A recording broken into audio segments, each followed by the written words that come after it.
Mean राशि वालों के लिए अक्टूबर का महीना मिले जुले परिणामों के लिए आगे बढ़ेगा, क्योंकि आपके राशि स्वामी तो अच्छी पोजीशन में बैठे हैं, लेकिन आपके सुकेश और सप्तमेश बुध अच्छी पोजीशन में नहीं रहने वाले हैं। वो 10 अक्टूबर को ही चेंज हो जाएंगे और आपके 8th हाउस में आ जाएंगे, जहां बुध उतने अच्छे रिजल्ट नहीं दे पाता है, क्योंकि वो एक सौम्य ग्रह है और अष्टम भाव अच्छा नहीं माना जाता है। इसके अलावा ये जो पूरा महीना है, आपको बहुत केयरफुल होकर सावधानी के साथ फूक फूक कर कदम रखते हुए आगे बढ़ना है।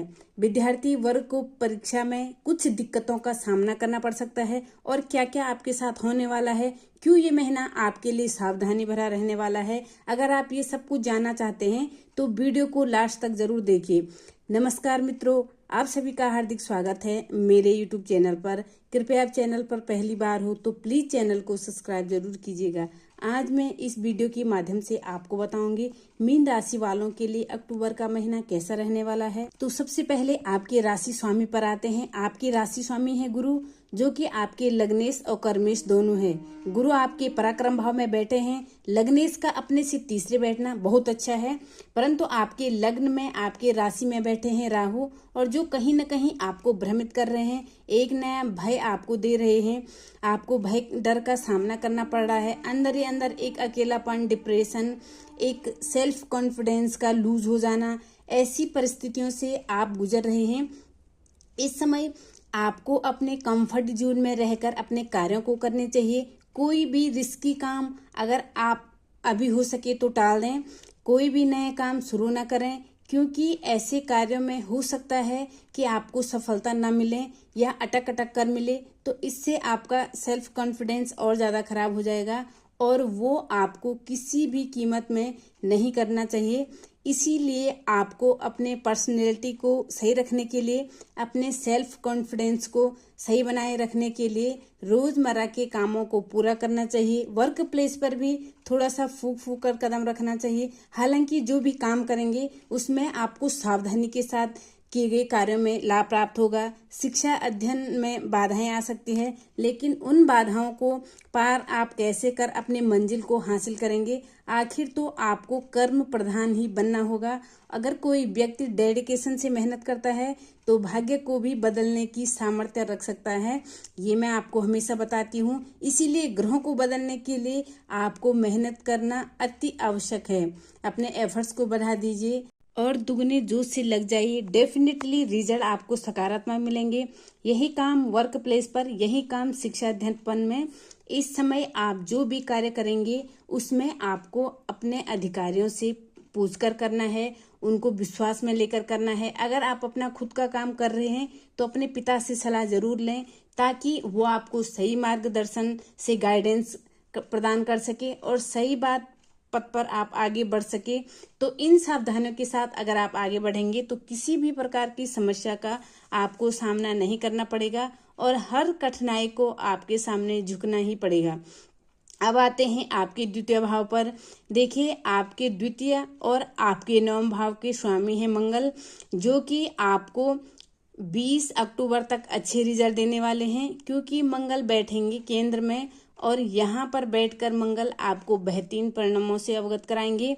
क्योंकि मंगल आपके अपने से तृतीया जाकर बैठेंगे। धनेश का सेकंड हाउस के लॉर्ड का अपने से तृतीया जाकर बैठना आपके लिए बहुत ही अच्छा रहेगा। इस समय आपकी पावर बढ़ सकती है, आपका रुतबा भी बढ़ सकता है। वर्क प्लेस पर आपकी बातों को सुना जाएगा और प्रभावशाली तरीके से आप अपनी बातों को रखेंगे, और आपको उन बातों को मानना भी पड़ेगा।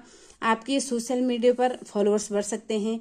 इस समय धनागमन से संबंधित जो भी परेशानी है, यानी मनी भी फ्लो में जो परेशानी आ रही थी वो दूर हो जाएगी। परिवार में मान सम्मान बढ़ेगा। घर में मांगलिक कार्य हो सकते हैं और घर की महिलाएं आपसे प्रसन्न रहेगी। पर 20 अक्टूबर जैसे ही मंगल नीच के हो जाएंगे, मंगल आपको थोड़े से टफ रिजल्ट दे सकते हैं।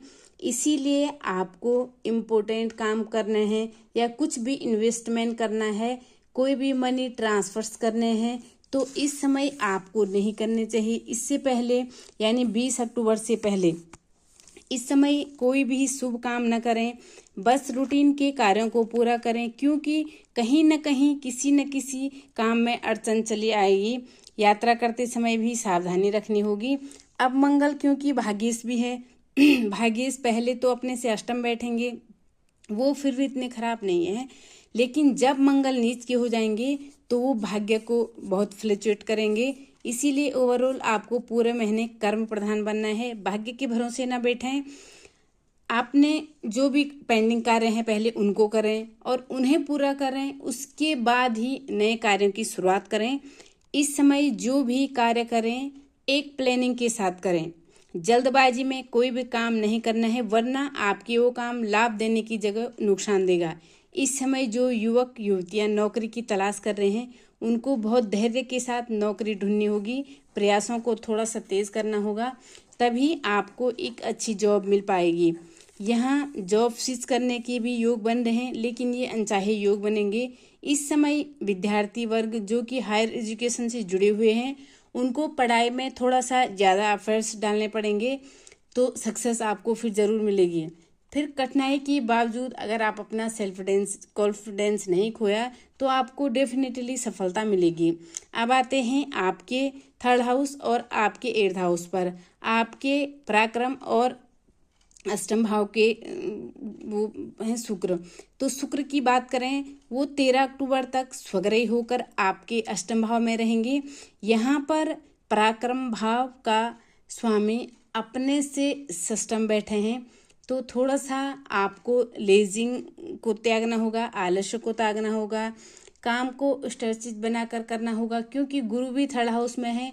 गुरु जहाँ बैठते हैं उस स्थान की हानि करते हैं, इसीलिए आपको संभल कर रहने की सख्त आवश्यकता है। इस समय ओवर कॉन्फिडेंस में कोई भी कार्य नहीं करने हैं। सोच समझकर किए गए कार्यों के परिणाम ही आपको अच्छा मिलेगा। छोटे भाई बहनों के साथ पैतृक धन संपत्ति विवाद हो सकते हैं। ऐसे विवादों को अगर आप टालना चाहते हैं तो उनके साथ कोई भी मतभेद न होने दें। बातचीत का रास्ता निकालना बहुत ही ज़्यादा जरूरी है। 13 तारीख के बाद जब शुक्र आपके भाग्य भाव में आएंगे तब बहुत अच्छे है। गुरु की दृष्टि भी शुक्र पर रहेगी। गुरु का और शुक्र का जो दृष्टि संबंध है ये आपको अटके हुए काम में सफलता देगा, नए कार्यों की शुरुआत कर देगा। इस समय आपकी कोई बड़ी इच्छा पूरी हो सकती है। शुक्र क्योंकि अष्टमेश हैं, अष्टम भाव में पहले तो स्वग्रही होंगे, उसके बाद भाग्य भाव में आएंगे, तो डेफिनेटली आपके मांगलिक कार्यों की शुरुआत हो सकती है। ससुराल वालों से फाइनेंशियल सपोर्ट मिलेगा, उनसे चल रहे मतभेद भी समाप्त हो जाएंगे। वही इस समय यात्राएं उद्देश्यपूर्ण रहेगी और आप अपने टारगेट को पूरा कर लेंगे। इस समय जो भी कार्य करेंगे उसमें आप बहुत सतर्कता के साथ आगे बढ़ें तो वो कार्य आपके डेफिनेटली पूरे होंगे। अब आते हैं आपके चतुर्थ और आपके सप्तम भाव में। चतुर्थ और सप्तम भाव के लॉर्ड है आपके बुध। मैंने आपको पहले भी बताया है कि जब बुध चतुर्थ और सप्तम भाव के हैं तो उच्च होकर बैठेंगे। 10 अक्टूबर तक तो आपको अच्छे रिजल्ट मिलेंगे। प्रॉपर्टी से संबंधित अटके हुए कार्य पूरे होंगे। माँ के साथ वाद विवाद खत्म होगा। इस समय नए प्रॉपर्टी बना सकते हैं, नया वाहन खरीद सकते हैं। व्यापार में आप नए अवसर आपको मिलेंगे, उन्नति हो सकती है। परंतु 10 अक्टूबर के बुध आ जाएंगे आपके अष्टम भाव में, और जैसे वो अष्टम में आएंगे तो अड़चनें आनी शुरू हो जाएगी। तो आपको ये ध्यान रखना है कि आप कोई बड़ा सौदा करने जा रहे हैं, कोई बड़ी डील करने जा रहे हैं, चाहे वो व्यापार में हो, चाहे प्रॉपर्टी की हो, चाहे वाहन की है, उसको अगर आपको बेचना है तो 10 अक्टूबर से पहले बेचें, उसके बाद नहीं तो दिक्कतों का सामना करना पड़ सकता है। उसके बाद बस आपको अपने कार्यों को रूटीन से चलाते रहना है। इस तरह से अपने कार्यों की प्लानिंग करेंगे तो आपके जो इम्पोर्टेंट कार्य हैं उनको करेंगे, तो वो इम्पोर्टेंट कार्य 10 अक्टूबर से पहले हो जाएं तो अच्छा है। अब आते हैं आपके षष्ठम भाव पर। आपके षष्ठम भाव के लॉर्ड हैं सूर्य, वो आपके सप्तम भाव में बैठे हैं। पहले तो अपने से एक घर आगे बैठे हैं और 17 अक्टूबर तक सूर्य के रिजल्ट आपको अच्छे मिलेंगे। हालांकि सप्तम भाव के हिसाब से उतने अच्छे नहीं हैं, क्योंकि सप्तम भाव में सूर्य बैठकर, सूर्य जहां बैठते हैं उस घर को जलाते हैं, तो सप्तम भाव को जलाएंगे। पर इस समय 6 हाउस के हिसाब से अच्छे रिजल्ट आपको मिलेंगे। स्वास्थ्य से संबंधित जो समस्याएं हैं वो समाप्त होगी, शत्रुओं का नाश होगा, जो भी कार्य करना चाहते हैं उसमें सफलता मिलेगी। अगर एकाग्रचित होकर जो भी काम करेंगे तो उसमें दुगनी सफलता के योग बनेंगे। यानी कि सूर्य बेसिकली आपको बहुत अच्छे रिजल्ट देते हुए दिखाई दे रहे हैं। इस समय फाइनेंशियली आपको रिलैक्स करना होगा, खर्च की स्थितियों को आपको मुक्ति मिल जाएगी। इस समय में आपके काम भी फटाफट से होते हुए दिखाई दे रहे हैं। पर 17 अक्टूबर को जैसे ही सूर्य नीच के होंगे तो फिर आपको स्लो होकर चलना होगा। इस समय हृदय रोगियों को सावधान रहना होगा।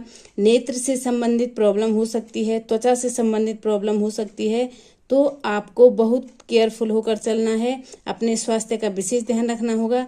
उसके बाद दूसरे काम करने होंगे। अपने कार्यों को गुप्त तरीके से करें, शत्रुओं से बचकर रहें, सतर्क रहें, सावधान रहें। अब आते हैं आपके 11th और 12th हाउस पर। आपके 11th और 12th हाउस के लॉर्ड है शनि, और शनि आपके 12वें भाव में स्वग्रह होकर बैठे हैं। यहाँ पर इम्पोर्ट एक्सपोर्ट के व्यापारियों के लिए बहुत अच्छा है। यहाँ आपका बिजनेस इस समय बहुत अच्छा चलेगा। बड़े बड़े ऑर्डर आपको मिलते हुए दिखाई दे रहे हैं। आप अपने काम को एक अच्छी दिशा देंगे।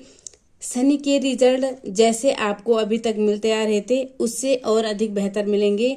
मेहनत में किसी भी प्रकार की कमी ना आने दें, क्योंकि ऐसे मौके शनि के आपको कम ही मिलेंगे। शनि की 7.5 जरूर चल रही है, लेकिन शनि बैठे बहुत अच्छे हैं, इसलिए शनि के रिजल्ट अच्छे मिलेंगे। गोचर की स्थिति में भी शनि बहुत अच्छे हैं, इसलिए थोड़ा आपको मेहनत करनी चाहिए, ईमानदारी से काम करें, कोई भी बेईमानी ना करें, तो शनि आपको अच्छे रिजल्ट ही देंगे। तो ये रहा मीन राशि का अक्टूबर 2024 का राशिफल।